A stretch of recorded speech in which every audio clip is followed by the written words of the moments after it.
everybody went with the anger part. They felt triggered. We felt triggered, so we decided to attack her or attack the parts that we can say is wrong.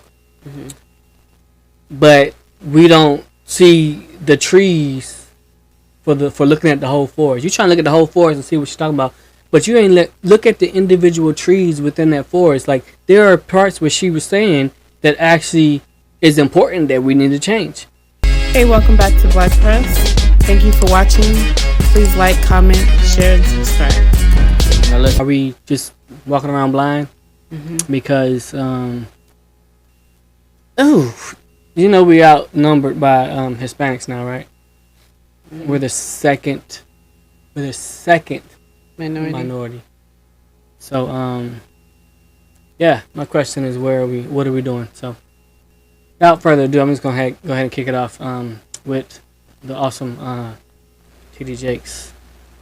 Matter of fact, we might need to put our headphones on for this so we can hear it.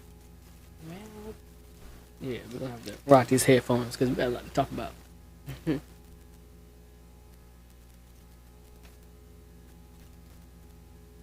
Why are we always showing up late at dance? The last one hired, the first one fired, because we react individually to everything, take everything personally rather than practically, and we don't notice trends so that we can be proactive. We live in a reactive society that responds to things too late. So that was a little short one. Hopefully TD Jakes Ministries don't copyright strike us for like 10-15 seconds. But it's completely true.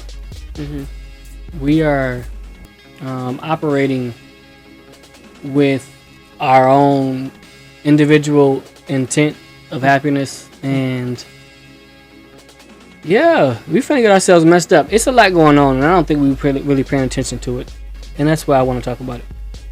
What do you think about what he said? So, black people as a whole, I don't necessarily think they act late. They, colored people time. Colored people. CP time. Okay, yeah. It's always late. But at the same sense, a lot of times we're ahead of the game, but we're slow to react because we don't have the means necessary to combat whatever it is. I don't know if I necessarily agree with having the means, because we spend trillions of dollars. Yeah, there's limitations though. Limitations? Explain. Yes, you're limited on the funds that you have. You're limited on the time that you have, because you have to put a lot more time into work and stuff. Versus maybe people of other race, they can make $1 quicker, basically. I completely disagree. Completely disagree. Okay. We got time. We have a lot of time. We spend our time doing other things that make us feel good, like planning trips and living our best life. Hot girl summer. You could go down a list of all the things that we do, that we choose to spend our time in areas where we want to, because it gives us pleasure, which is the opposite of delayed gratification. We're not putting in the work now to succeed later. When you say we don't have enough, you say we don't have enough time or the resources or the money.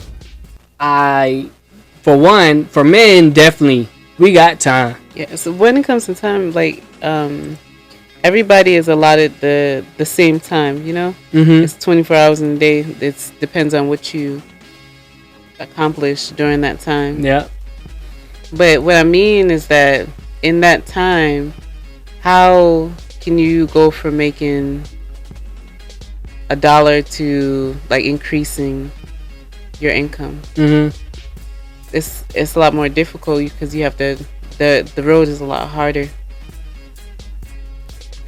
I say it's mindset, and I think it's a mindset And I'm gonna play this next clip.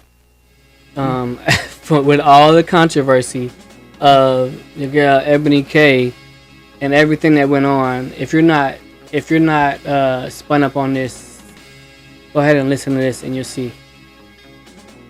1,000 plus comments posted on social. I only saw a handful that even considered the possibility of a bus owner being a more aspirational position. Okay, so this is the second video, which is she posted in her defense of what she was talking about with Ayana Van Zant. And she was saying, because she was asking, how can black women position themselves to find good quality black men?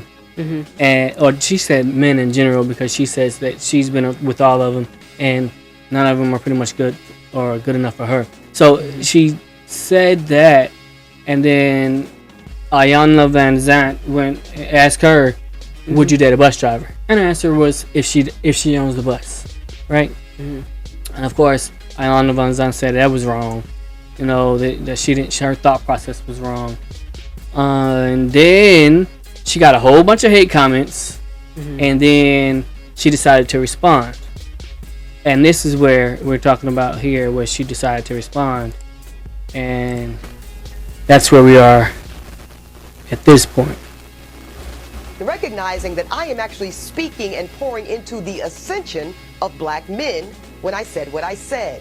But see, no, some of y'all were too busy naming and shaming me personally and black women in general as undesirable, gold diggers, and much worse. Now, I suspect that some of y'all are the same men that were bringing home C's and D's on your report cards, only to then be coddled by parents that said, well, that's okay, as long as you're doing your best. Well, listen, I love and believe in the excellence of black men. So, first off, I want to get on that first part she was talking about, because that ties into what Bishop Jakes was saying.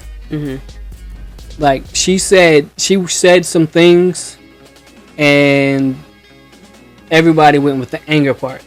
They felt triggered. We felt triggered, so we decided to attack her, or attack the parts that we can say is wrong.